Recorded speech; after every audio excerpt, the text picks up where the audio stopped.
이 아침 우리에게 주시는 말씀은 신약성경 마태복음서 11장 28절로 30절 말씀입니다.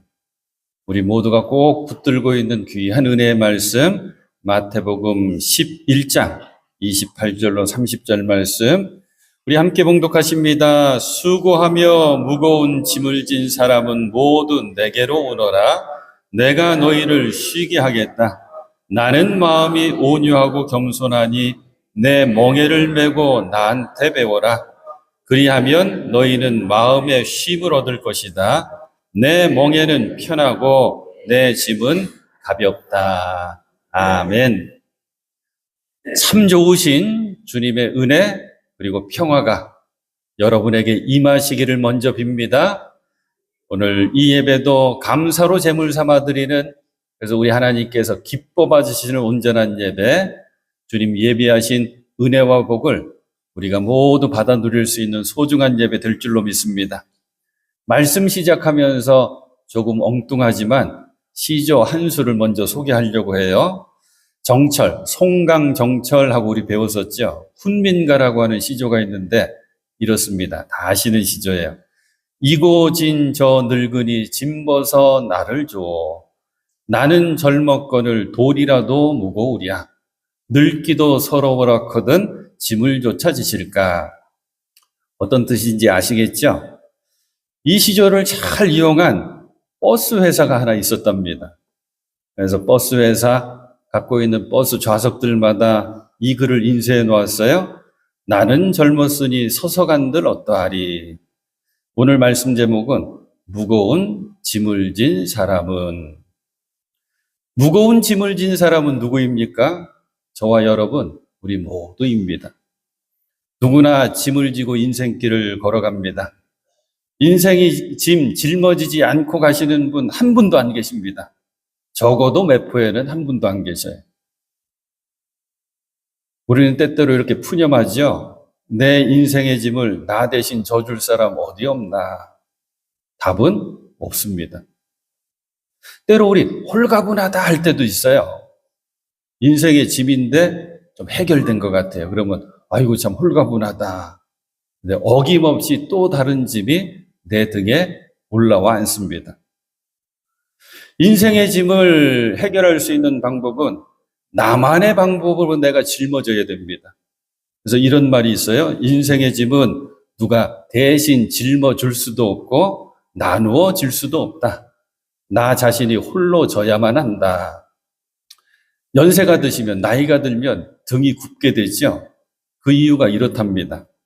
어르신들의 등이 굽은 이유는 당신들께서 짊어져야 할 짐을 성실하게 짊어지셨기 때문이다.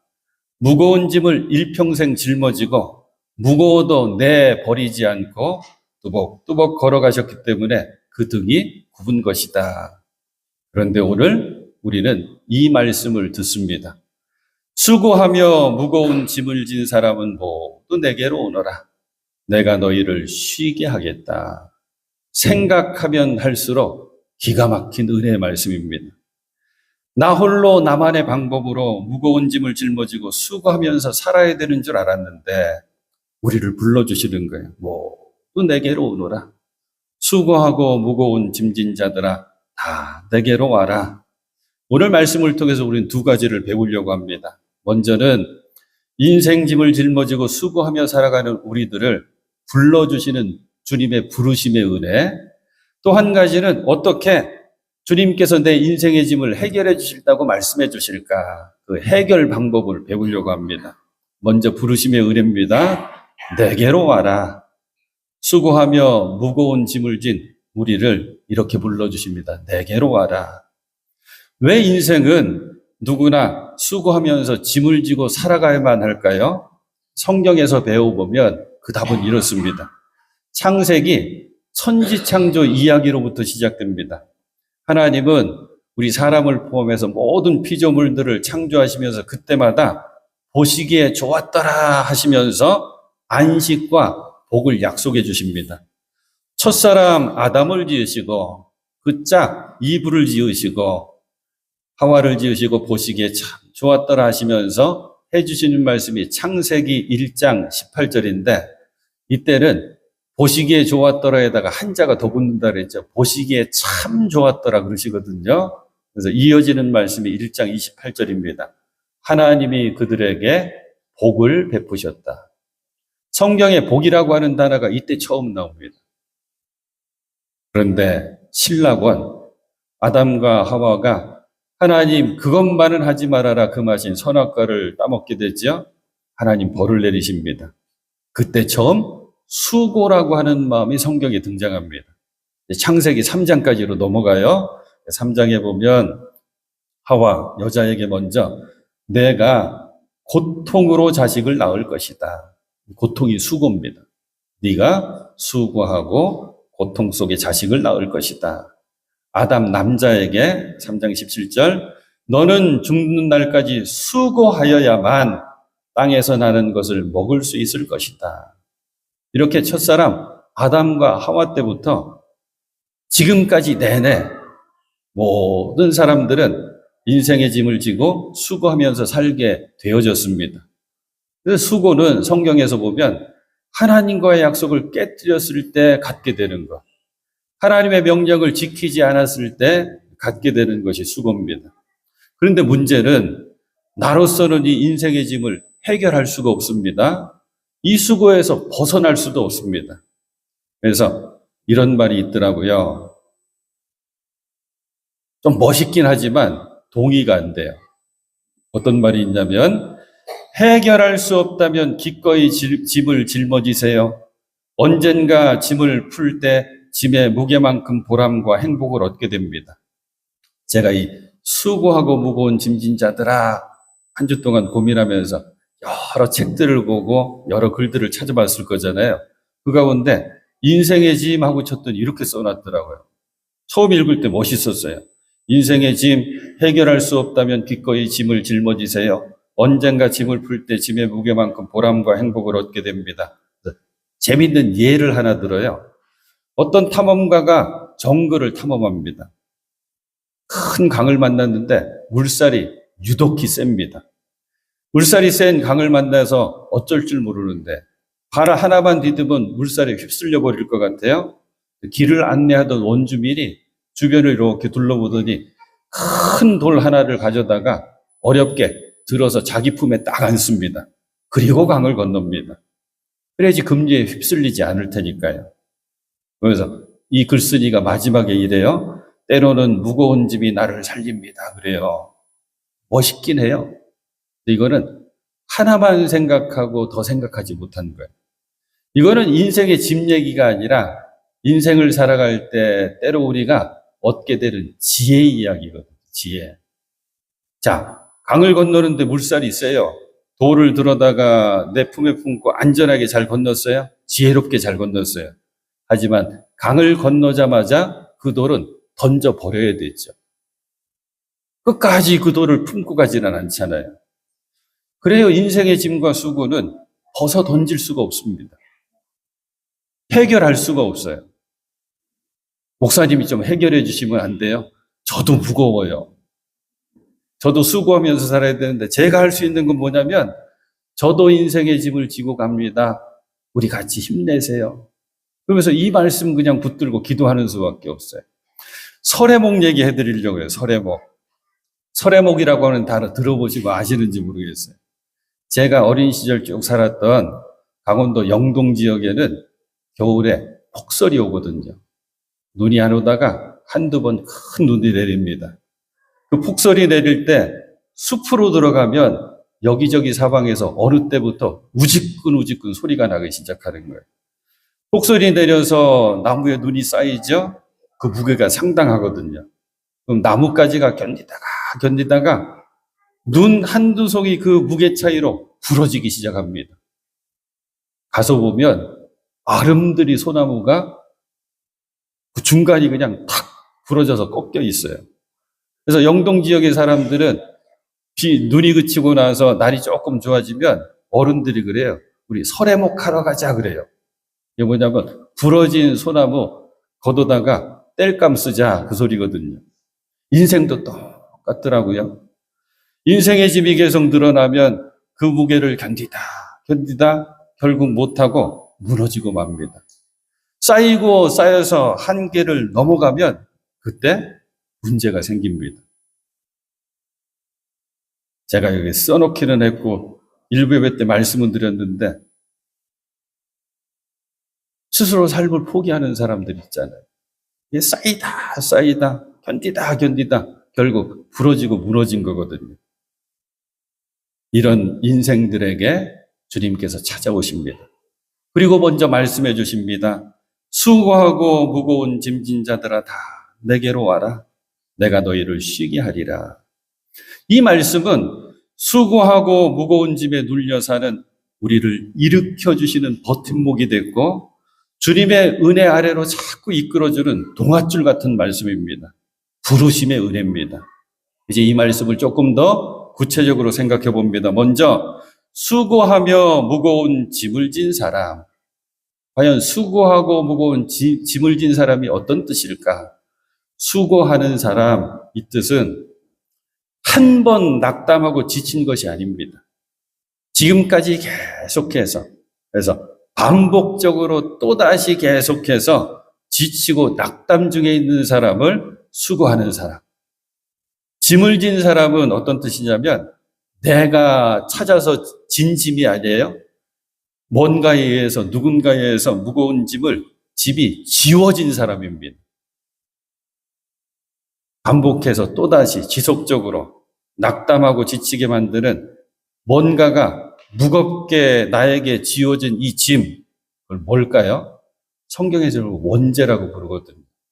그리고 세상에서는 인간이면 살아가면 다 누구든지 겪게 되는 실존적인 어려움이라고 이야기합니다. 인생 그 자체가 수고요, 짐이라고도 이야기하고, 그래서 인생은 고통의 바다, 고해라고 하는 표현도 있죠. 생각해보면 가난은 틀림없이 짐이죠. 부유함도 짐이 될 때가 있습니다. 질병도 짐입니다. 하지만 건강함이 짐이 될 때도 있어요. 책임도 짐이고 권세도 짐이고 헤어짐도 짐이고 만남도 짐이고 미움도 짐이고 반대 사랑이 짐이 될 때도 있습니다. 살아가면서 부딪히는 일들 가운데 짐이 되지 않는 것은 없습니다. 그래서 그런가요? 우리는 본능적으로 죽겠다 그러면서 살아갑니다. 예수님 당시의 사람들은 바리새인들과 서기관들이 요구하는 무거운 율법적인 관행이 짐이 되었고 로마의 압제 속에서 육체적으로 정신적으로 겪고 있는 모든 상황이 짐이 되었고 믿음으로 고난과 핍박 속에서 끝까지 그 믿음을 지키려고 애쓰면서 순교의 위협을 이겨내는 것도 짐이었습니다. 우리도 똑같다 그랬죠? 실존으로나 살아가면서 누구나 겪는 일이나 상황은 사람마다 다 달라요. 상황으로나 믿음으로나 누구나 짐을 지고 수고하고 있습니다. 그런 우리들에게 예수님이 먼저 다가오셔서 말씀하시는 거예요. 수고하고 무거운 짐을 지느라고 수고 많았다. 너 지금 잘하고 있다. 괜찮아. 너 수고했다. 이제는 내게로 와라. 그래서 두 팔을 벌리고 맞아주십니다. 그리고 쉬게 해주십니다. 이 쉼을 참 안식이라고 부릅니다. 주님께서 우리에게 주시는 최고의 선물이 안식, 참 안식입니다. 안식에 관한 말씀을 찾다가 히브리서 4장의 말씀을 찾았어요. 9절부터 11절. 하나님의 백성에게는 우리들이죠. 안식하는 일이 아직 남아 있습니다. 하나님께서 주실 안식에 들어가는 사람은 하나님이 자기 일을 마치고 쉬신 것과 같이 그 사람도 자기 일을 마치고 쉬는 것입니다. 그러므로 우리는 이 안식에 들어가기를 힘씁시다. 저와 여러분들이 주님 주시는 이 참 안식에 들어가기를 힘써야 되는 거예요. 안식하니까 또 생각나는 이야기 하나 있습니다. 제 기억으로는 한신대학교 정태기 박사님 얘기 같아요. 근데 정확하게 누군지 생각이 안 나는데 되뇌어보고 생각해보니까 정태기 박사님 얘기 같아요. 내용은 이런 겁니다. 이 정태기 박사님이 어린 시절 전라도 아주 자그마한 섬에서 자라는데 아버님이 굉장히 엄한 아버님. 그래서 이분이 전공이 뭐냐면 상당 심리학이에요.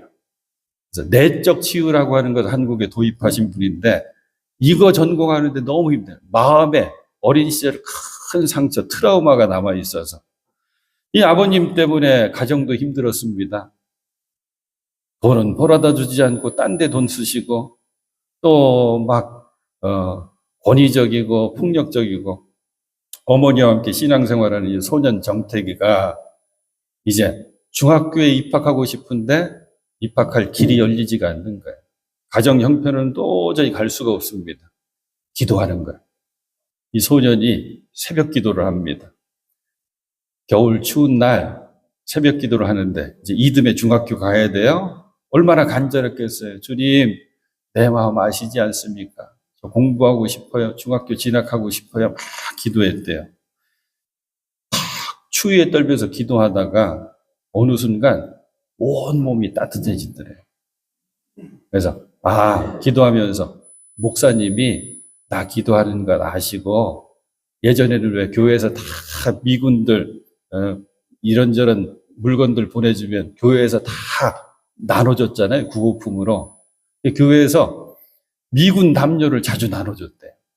그래서 그 미군 담요 나 추우니까 덮어주시나 보다 그러고 더 기도해. 주님 내 마음 아시죠? 진학하고 싶어요. 중학교 가고 싶어요. 한참 기도하고 눈을 딱 떴더니 아무것도 덮여있지 않더래요. 뭐예요? 간절히 매달려 기도하고 주님의 은혜를 구할 때 주님께서 덮어주시고 품어주신 거죠. 이게 안식입니다. 그래서 사랑하는 여러분, 내게로 와서 무거운 짐 내려놓고 쉬어라 하시는 음성을 꼭 들으십시오.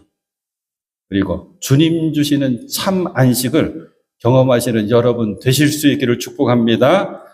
두 번째는 내게로 오라. 내가 너희를 쉬게 하리라 하신 주님께서 우리의 짐을 맡아주시고 그 짐의 문제를 해결해 주신다고 했는데 어떻게 해 주실까? 29절입니다. 나는 마음이 온유하고 겸손하니 내 멍에를 메고 나한테 배워라. 그리하면 너희는 마음에 쉼을 얻을 것이다. 해결 방법이 나왔습니다. 내 멍에를 메라. 내 멍에는 누구의 멍에예요? 예수님 멍에, 주님의 멍에입니다. 이 말씀 앞에 멈칫하게 되는 거예요. 그렇지 않아도 지금 내가 짊어진 짐도 너무 무거워서 힘들어서 돌멩이 하나 탁 올려놓으면 확 그냥 넘어질 것 같은데, 쓰러질 것 같은데 당신의 짐, 예수님 짐, 주님의 짐을 메라고 하시는 거예요. 엎친 데 덮친 격이죠. 우리는 또 다 알아요. 예수님 멍에가 십자가인 걸 다 안단 말이에요. 근데 이해가 안 되는 거예요. 왜 내 멍에를 메라고 하실까? 사실 이 말씀만큼 은혜로운 말씀이 없는 거예요. 왜냐? 예수님 당시에 그 시대 그쪽에서 사용하는 멍에랑 우리가 예전부터 봐왔던 멍에랑 다릅니다. 우리는 보통 소 한 마리가 멍에를 매요. 땅이 좋아가지고. 그래서 V자로 생긴 좋은 나무 골라다가 깎아가지고 멍에탕 매잖아요. 곱비 채우고 또 줄 엮어가지고 이렇게 농사일 하잖아요. 이쪽의 멍에는 둘이 매게 돼 있습니다. 결의소라 그러죠. 혼자는 소 한 마리나 나귀 하나가 그 땅을 갈질 못해요. 땅이 험해가지고. 그래서 V자가 아니라 W자로 낸 멍에를 매서 둘이 함께 매는데 더 재밌는 게 대부분 농부들이 경험으로 알았겠죠. 어미소를 멍에 메우고 그 옆에 멍에다는 대부분 그 어미소가 낳은 새끼를 맨대. 그래서 그들이 하는 용어가 있답니다. 멍에 아래로 들어간다라고 하는 뜻이 있대요. 의미는 뭐냐면 편안해진다고 하는 뜻이에요. 함께해서 편안해진다. 이 멍에는 내 멍에를 메라라고 하는 이 멍에는 홀로 매는 멍에가 아닙니다. 함께 매는 멍에, 둘이 매는 멍에입니다. 너 혼자 멍에 매라라고 하는 말씀 아니라 나와 함께 멍에를 매자. 그래요. 예수님 말씀하신 그 멍에를 내가 매기만 하면 자연스럽게 나는 주님과 동반자가 됩니다. 주님의 멍에 아래로 들어가는 거죠. 내 멍에를 주님께서 그때 함께 메워주십니다. 아니, 내 짐을 대신 짊어져 주십니다. 이게 멍에를 메라라고 하는 말씀이에요. 그래서 말씀이 이렇게 되잖아요. 내 멍에는 편하고 내 짐은 가볍다. 처음에는 이게 이해가 안 되는 거예요. 멍에는 무거운 거고, 멍에는 불편한 거고, 멍에는 아픈 건데, 주님께서 내 멍에 메라 하는 말씀에 아멘 하고 들어가면 편해지는구나, 가벼워지는구나. 또 생각나는 거, 운동회 때 많이 했던 2인 삼각 달리기. 두 사람 짝 붙여놓고, 그리고 중간에 다리를 다 함께 탁 단단하게 묶지요. 두 사람인데 다리는 3개가 되는 거예요. 그래서 2인 삼각 달리기. 꼭 해야 되는 게 뭐냐, 호흡을 맞춰야 되고 손을 함께 붙잡아야 됩니다. 제가 어렸을 때 막 얘기하니까 옛 추억에 별 얘기 다 하네. 어렸을 때 중학생 쯤 됐을 때 교회에서 수련회 갔는데 이 선배들이 2인 삼각을 하는 거야. 짓궂게 그때 얼마나 부끄럽고 민망해요. 근데 남자 여자 짝을 지어주는 거야. 그래갖고 다리를 딱 묶었는데 손을 못 잡겠는 거예요. 손을. 그래갖고 달리다가 넘어져가지고 아직까지 상처가 있어요. 여기에. 이거 달리려면 손 꼭 붙잡고 호흡을 맞춰야지 달릴 수가 있거든요. 여러분이 신앙생활 하면서 야, 이거 나 혼자 멍에 매는 거 아니야 하실 때 있죠? 아닙니다. 주님께서 함께 메고 가시는 거예요.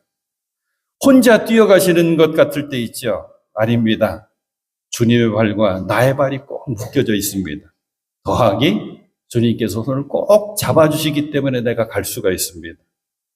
이 말씀과 똑같은 뜻의 말씀이 우리가 늘 암송하는 이 말씀이에요. 나를 따라오려거든 자기를 부인하고 날마다 자기 십자가를 지고 나를 따라오너라. 내 십자가 찾아 짊어지고 주님 따라가겠습니다 하는 순간 주님께서 나의 십자가까지 감당해 주십니다. 주님과 함께 멍에를 메고 주님과 함께 손잡고 동행하시는 여러분 꼭 되실 수 있기를 소망합니다. 이제 3번째입니다. 이제 주님과 함께 멍에를 메는 법까지 알려주셔요. 다시 29절. 나는 마음이 온유하고 겸손하니 내 멍에를 메고 나한테 배워라. 그리하면 너희는 마음의 힘을 얻을 것이다. 나는 마음이 온유하고 겸손하니 나한테 배워라. 이게 방법입니다. 우리가 주님으로부터 배워야 될 첫 번째 것은 주님의 온유와 겸손함입니다. 그분의 권세와 능력이 아닙니다. 저부터도 주님의 권세와 능력부터 배우고 싶어요. 아닙니다. 주님은 먼저 나의 온유와 겸손을 너희들 꼭 배워야 된다. 한 가지만 기억하시면 돼요. 주님의 온유와 겸손하면은 가식과 위선이 하나도 없습니다. 세상의 온유와 겸손하면은 가식과 위선이 섞일 때가 많습니다. 자기 자랑을, 자기 교만을 온유와 겸손으로 살짝 가려놓을 때가 많습니다. 역사 속에 실제로 있었던 인물의 이름도 있는데 그냥 어떤 사람이라고 그럴까? 어떤 사람이 매일의 시작을 사람들, 자기 집 지나가는 사람들, 특별히 구걸하는 사람들이면 더 좋아했대요. 13명의 발을 꼭 닦아주고 하루를 시작했답니다.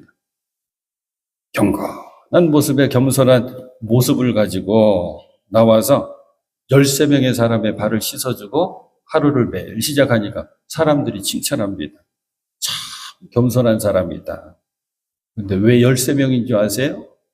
예수님이 12제자 12명의 발을 닦아주셨거든요. 그러니까 자기는 한 사람 더 닦겠다고 13명 정한 거예요. 겸손한 모습을 보여주려 했을 뿐 진정으로 겸손한 것이 아니죠. 사랑하는 여러분, 저와 여러분들도 조심해야 됩니다. 이것만 기억하시면 돼. 내가 하는 순간 교만해집니다.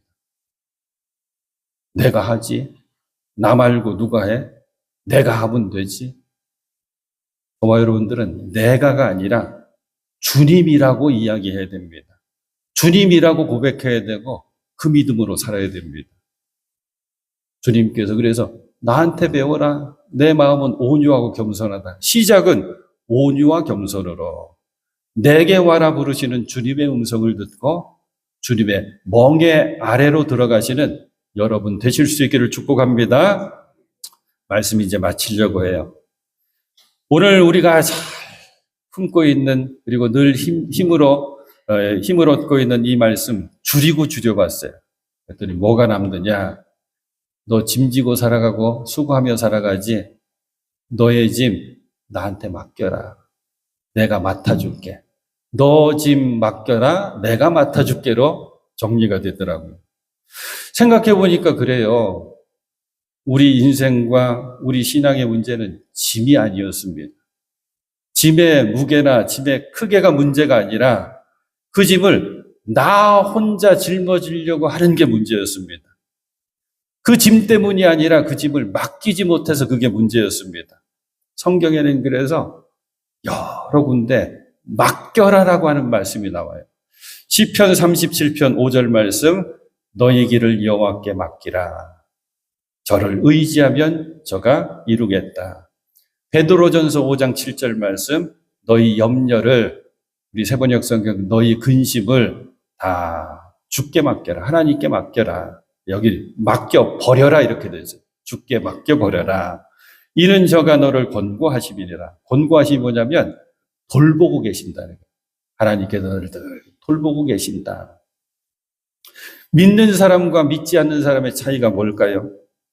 다 비슷한 인생 살아갑니다. 설교 시작에 말씀드렸잖아요.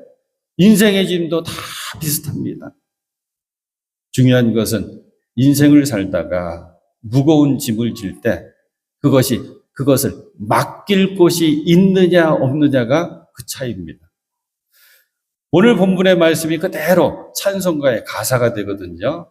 그게 말씀들이 함께 부르게 될 337장입니다. 1절 이렇게 되어 있어요. 내 모든 시험 무거운 짐을 주 예수 앞에 아뢰이며 근심에 쌓인 날 돌아보사 내 근심 모두 맡으시네.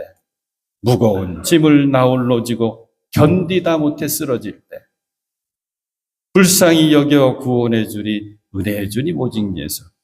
3절은 또 얼마나 은혜로운지 내 짐이 점점 무거워질 때 주 예수 앞에 아뢰이며 주께서 친히 날 구해 주사 내 대신 짐을 져주시네. 그 멍에 매라라고 하는 게 이 말씀. 무거운 짐을 나 홀로 지고 견디다 못해 쓰러질 때 불쌍히 여겨 구원해 주리 은혜해 주니 오직 예수. 이 찬송가에는 사연이 있거든요.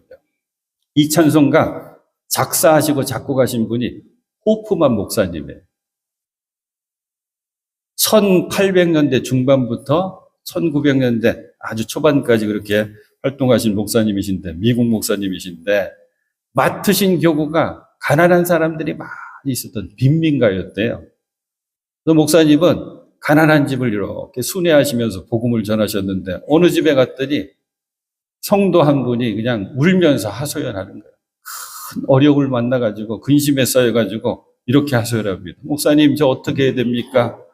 근심에 가득 쌓여있는 저는 이제 무엇을 해야 됩니까? 막 울면서 하소연하더래요. 해줄 수 있는 게 아무것도 없어요.